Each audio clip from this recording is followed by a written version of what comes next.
안녕하십니까? 이재희 지식TV입니다. 6.25 한국전쟁은 1950년 6월 25일 이조일 새벽을 기해 북한군이 38도선 전역에서 남침으로 발발한 전쟁입니다. 당시 대한민국 국방부는 담화를 통해 북한 계례군의 전면 남침 공격 사실을 발표했습니다. 그러나 김일성은 6월 26일 방송을 통해 남한의 북침에 따른 반격전을 펼친다는 허위 주장을 했습니다. 북한군은 소련으로부터 지원받은 월등한 화력을 동원하여 3일 만에 서울을 점령했습니다.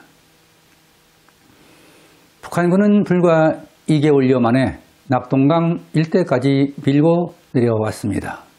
1950년 7월 말에는 경상도를 제외한 남한의 전 지역이 북한군에 점령당하게 되었습니다. 미국은 북한의 남침은 소련이 한반도 공산화 전략의 일환으로 판단하고 곧바로 한국 전쟁에 개입하게 된 것입니다.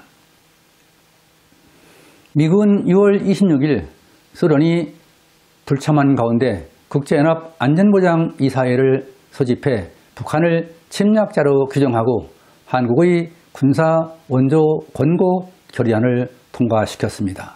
이에 따라 유엔은 미국이 주도하는 유엔군 사령부를 구성하고 16개국으로 편성된 유엔군을 한국에 파병했습니다. 유엔군이 참전하면서 국군과 유엔군은 낙동강선 방어에 성공했습니다. 유엔군 사령관 맥어더 원수는 7월 14일 이승만 대통령으로부터 한국군의 작전 지휘권을 이양받았습니다. 북한은 경상도를 제외한 점령 지역에 유엔군이 반격에 의해 후퇴할 때까지 3개월여 동안 당과 인민의원회, 민주청년동맹, 여성동맹 등을 조직했습니다. 또한 남한의 1526개 면 가운데 1198개 면을 대상으로 무상 몰수에 의한 무상 분배의 토지 계획을 실시했습니다. 그러나 한국군과 유엔군이 9월 15일 인천 상륙 작전을 통해 북한군이 병참선을 차단하고 반격에 나서면서 전세는 역전되었습니다. 북한군은 국군과 유엔군이 진격에 밀려 패퇴하면서 북으로 밀려나게 되었습니다. 9월 28일 서울을 수복한 국군과 유엔군은 여세를 몰아 38도선을 넘어 북진을 계속했습니다. 이때 중공은 유엔 안보리가 유엔군에게 부여한 임무는 북한군이 점령한 38도선 이남의 지역을 탈환하는 것이라고 주장했습니다. 따라서 유엔군이 38도선을 넘어 진격하면 북한군을 지원하기 위해 중공군이 개입하겠다고 경고했습니다. 그러나 10월 1일에 한국군이 3사단을 필두로 38도선을 돌파했고 유엔군도 10월 7일에 38도선을 넘어 원산과 함흥 그리고 홍남까지 진격했습니다. 10월 19일에는 평양을 점령하고 10월 하순에는 청천강 북쪽으로 진격했습니다. 10월 26일에는 한국군 6사단이 압록강변의 수산까지 진격했습니다. 유엔군은 38도선을 넘어 북한 지역으로의 진격은 유엔으로부터 사후에 승인을 받았습니다. 그러나 유엔군이 38도선 이북 지역의 진격은 중공군이 한국 전쟁에 개입하는 결과를 가져왔습니다. 한국군과 유엔군이 압록강까지 진격하면서 중공군은 10월 25일부터 대규모의 병력으로 한국전에 개입하여 전세가 역전되었습니다. 한국군과 유엔군은 중공군의 인해 전술로 11월 28일 전면 후퇴를 결정하였습니다. 국군과 유엔군이 후퇴하면서 남북한의 수많은 주민들이 대대적인 피난 행렬과 이산 가족이 속출하였습니다. 국군과 유엔군은 중공군의 공세에 밀려 1951년 1월 4일에는 다시 서울을 빼앗겼습니다.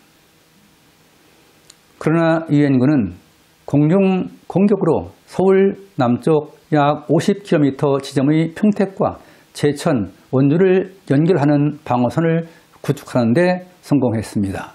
그리고 국군과 유엔군은 1951년 1월 25일부터 반격을 재개하면서 공격과 전진을 계속했습니다. 2월 10일에는 인천과 김포가 탈환되었고 3월 14일에는 서울을 재탈환했으며 3월 24일에는 38도선을 다시 돌파했습니다. 그러나 국군과 유엔군은 지금의 휴전선 부근에서 적과 대치하며 일진일퇴의 소모전을 벌였고 전선은 큰 변동 없이 교착 상태에 빠지게 되었습니다.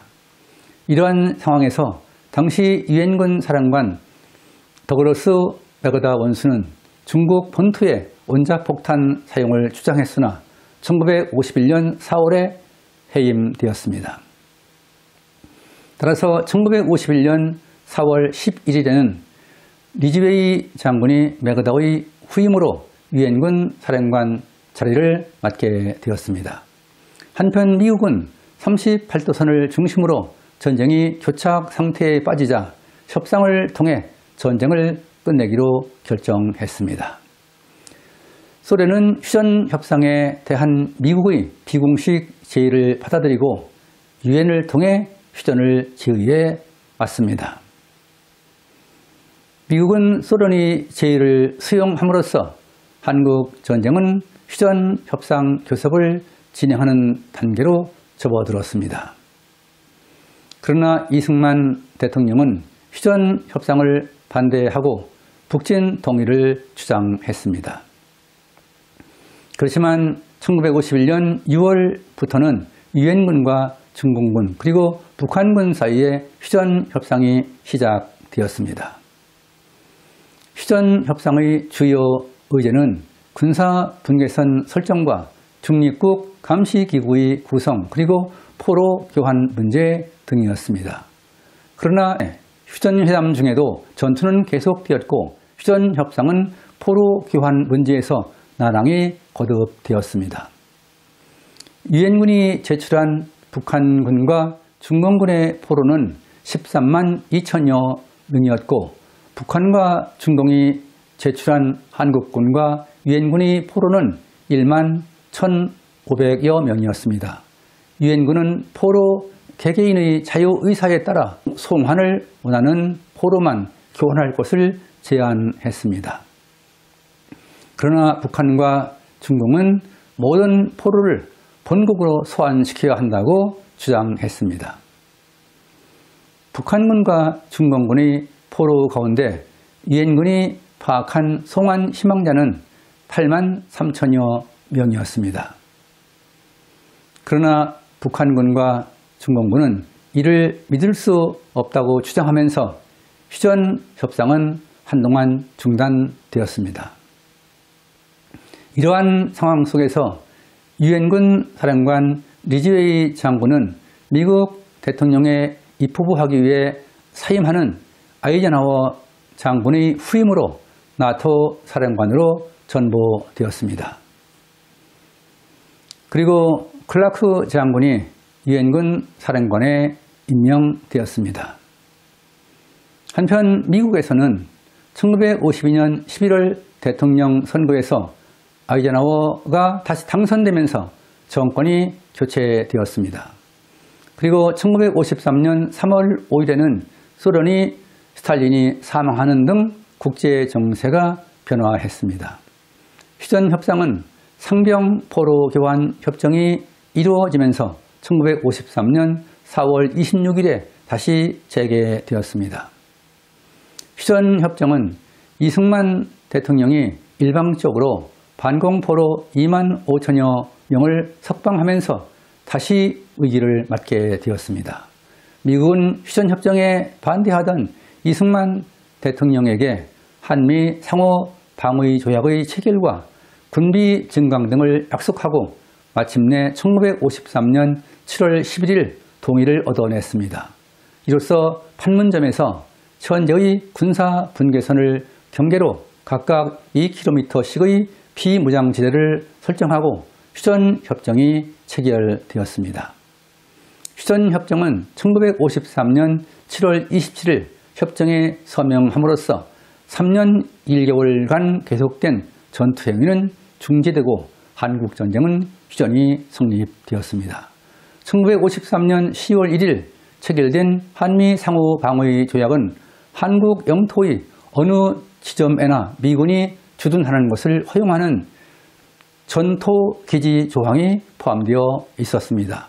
6.25 한국전쟁은 3년여간 지속되었으며 군인 사상자는 피해간에 240만여 명이 넘었고 일반 시민의 희생자는 그 수를 헤아릴 수 없을 정도였습니다.